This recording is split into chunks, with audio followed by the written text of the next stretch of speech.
Klaro nga gisulti ni Kristo nga naa di ay mga tao nga sige og sunod-sunod niya pero dili makakita, nagsigi og tambong sa iyang mga wali apan dili makadungog.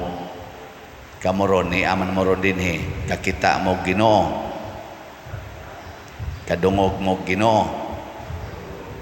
Unsa may timailhan nga kita nakakita og nakadungog sa Ginoo, matud pa ni Kristo, maghinulsol sa mga sala ug motuman sa iyang mga pulong. Napamoy sala wa dahil yun maghinulsol nya motuman mo sa sugo sa Ginoo o dili. Narana ninyo nganong ang mga apostoles nakakita man sa Ginoo og nakadungog, nganong si Moises nakakita mas Ginoo og nakigsulti pagani nila, samtang ang mga Israelita nangahadlok og nanalipong pagyud sa ilang mga dunggan. Sa may kalainan nga pulos man sila naas atubangas bukid, si Moises wa man alingog-ngogi sa tingog sa Ginoo. Ang mga Israelita mura naman sila mga matay sa tingog sa Ginoo. Di man nila makaya o paminaw, di sa sila makatutok. Ang si Moises yano kay musod ngadtos panganod, katkat ngadtos bukid, istoryas Ginoo didto unsa may kalainan niya og sa mga tao nga iyang gidala. Matud pa ni Hesus, mga gahig ulo, stiff-necked people. Mao ra gyud na ang hinungdan. Gahi gitag ulo, di ta maminaw sa Ginoo, di ta mo minaw sa to si katao, kana bang high pride ba, kanang garbo, mao nay makapahimo natong dili makadungog, dili makakita. Kana mga taong garbohon di man nakakita, ang ila nang makita, ang ila ra gyung kaugalingon, ang ila nang madungog, ang ila ra gyung kaugalingon. Imo nang sultihan, palit og slot, di ginapalit. Asa na mo palit. Ningon ka sige dahil balik-balik ka na. Alingog-ngog. Sige balik-balik ng parian ng slot. Sige tukod na ng simbahan. Tukod na ng simbahan. Kasimbar man ta. Muna sila yung mga pero magsige na silang tukod o ilang balay. Nya gusto kaya na silang daigo ng ilang balay. Muna gusto nilang mabati nga. Biliban ako nimo. Bright kay kastanan. May kay kamudhimog diskartes kinabuhi. Ako na guna. Biliban ako sa imong mga anak ko, mga summa cum laude man, liwat sa ginikanan. Ako gunang gitrain og maayo. Ako ginang gimonitor. Wap ako, sa mulampos na mga buang-buang. Ang kunon pag nila. Ako'y naghimo ana. Tanawa karong panahos eleksyon, di ba? 14 daghana ni manggawas nga. Ako ana, kana sila, wa nay nahimo kana. Jesus, gasaad-saad na wa nay nahimo. Ako'y nagkuan na, ako'y naghakon. Sige na lang ako. Mo na sila yung mga di kakita Ginoo. Ngilingiyay mong tupad. Nakita kas Ginoo karon. Kita kas Ginoo karon, sus, ambot lang. Hinaot pa unta. Nya unsa may unang buhaton aron makakita ta Ginoo, aron mapakita nato nga dili ta gahig ulo. Una, biyaan gid nato ang tanan para mosunod sa Ginoo. Biyaan ang tanan. Mao na ang katong mga tao nga nisunod-sunod ni Hesus, manguli ra man tos ila. Pero ang mga apostoles mibiya gyud, asa mo higda si Hesus, adto sila higda. Asa mo puyo si Hesus, unsay kanon ni Hesus, mao sa ilang kanon. Kuyog ba? Biyaan gyud ang tanan. Pila ra man kabuk nato dinhi ang mobiya sa imong pamilya? Big pila ninyo kabuk dinhi ang mobiya sa pamilya be? Kanang musugot ra gyud nga ang imong pamilya mamatay anytime. Tas ang kamot. Tanawa. Wa yun.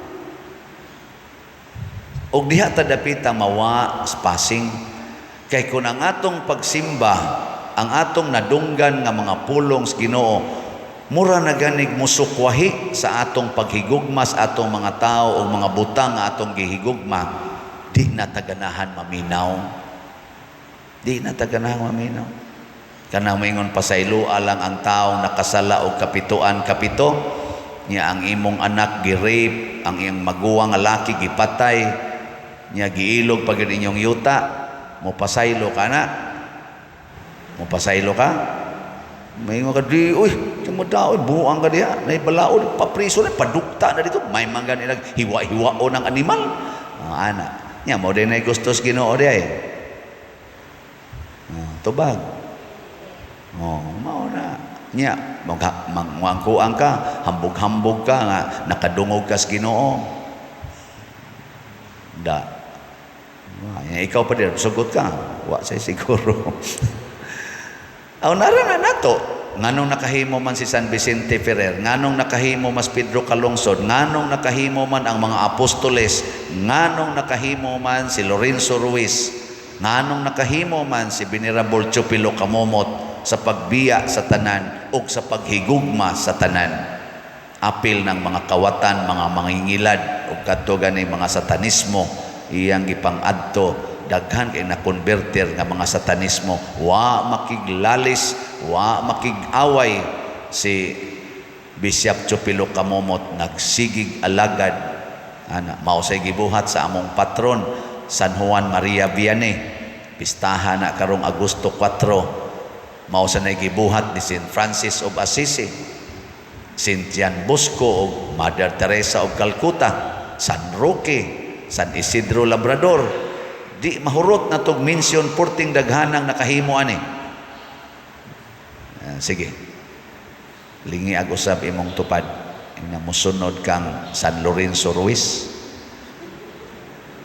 Og di ka kasunod ni San Lorenzo Ruiz, ni Bishop Chupilo Kamomot lang. Oy, igo ta doko-doko. Sige lang kani, gamay ra man jud kay ni tanan. Palit lang og slot, hot doon tanig palit ning slot dinhi. Gamay ra jud kay na. Di gina makawagtang sa inyong kwarta. Pila ra gunang 500 nga SBF dag. Usa ka buok 500. Palit kag kausas usa ka semana, mahurot na gina imong kwarta, mapurdoy na gyud ka. Murag dili ba ya? Nya kun arang-arangan kag jutay, nya gusto kang moapil sa atong 4-slot challenge, tag 2,000 imong paliton kada semana, makahurot ka na sa imong kwarta hangtod August 6. Di oy, nya ni arabay nindot nga gisaad ang Ginoo sa tuy giingos Ginoo dire. Wa sagin mo na minaw. Kay ang adunay iya dugangan pa aron maiya ang labaw sa iyang gikinahanglan, apan ang tawo nga walay nahot sabot wa ginahimo para sa Ginoo, kuhaan pa gayod bisan gani sa jutay nga iyaha. Jutay kanang smile gamay raman gina, tanawan ng taong mga daw hasta smile mawa. Kanang magsig paningil utang nya ikiha pagid ang nangutang, kanang magsiging butang anang interes nga porting taasa, hasta iyang smile gamay ra man ginang smile, ato man gina pilar ko ng smile, bisan bata makahimo man ana, pero din agina sila ka smile, ang ila nang naong murag yung bato porting gahian. Bisag tistingan karon, lingi ay mong tupad, naon na to makasmile baka ready go. Okay. Daghan kayo wa mo lingi. Wala nakuha ng gamay dihan nimo. Kanang kalinaw, kanang pag inikatog nato malinawon magitana. Tan-awa na mga taong hangol kay kwarta, siging kiha, siging buruka, siging pangaway kay taas kay garbo. Hasta pagkatog galisod. Bisag matug na sila, magdamgo lang yapog mga bitin, mga leon, mga ano bang samukon gyapon sila ba? Mo nakwaon gid ang tanan. Nya pangutan na sila naaba sila kwarta, bisag nagkupot na sila mga millions, mga billions ang naa gyapon una, wa koy kwarta. Wa koy kwarta. Pautang ako, wa koy kwarta. Labaw niyo, mangayo ko, buang-buang ka. Wa koy kwarta. Paulis inyo. Wa Hastagod mangayo kag bunga na sa ilang mga tanom nga nasod sa ilang kural, why bunga. Ikahinog lagi kay nang bayabas, why bayabas.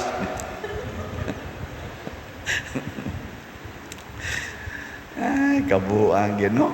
Muwa lagi tanan. Sakto lagi na. Pero kanang mga manggihatagon kayo, pirming naaway. Mahibong lagot na may mo palit og slot tag 150,000. Nya simple ra kayo. Pader nagpadamig 150,000 para na sa imong slot. Ana, salamat kay pader. Kinsa man ni, ayaw na lang nang ngan pader oy. Basta mauna na siya, minaw man minimo. Libo gumiti unsa man ni pagkuan ron paglista ani anonymous 150,000. Sige lang anonymous. Pasti lang. Kadako anang kwartaha. Mura ra magwa nila.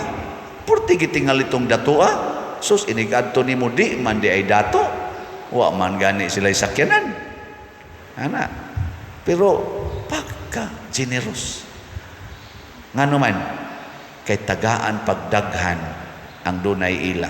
Pasabot daghang kalipay, daghang kwarta, daghang kalinaw, daghang higala ug labaw tanan, daghang kabalaan. Ug mao na ang saad sa Ginoo sa mobiya sa tanan, maminaw sa iyang pulong ug sa walay ukon-ukon ug papanagana musunod sa iyang mga pulong. Matod pa diri sa atong tubag sa Salmo, himaya ug pagdaig hangtod sa kahangturan. Ang mga taong nihimo niini sama nila ni San Vicente Ferrer ug uban pang mga santos, himaya ug pagdaig hangtod sa kahangturan ang atong gisigig hatag ngadto kanila. Pagkanindot dinhi nas kalibutan, labaw na gyud didto sa langit. Nindog ta.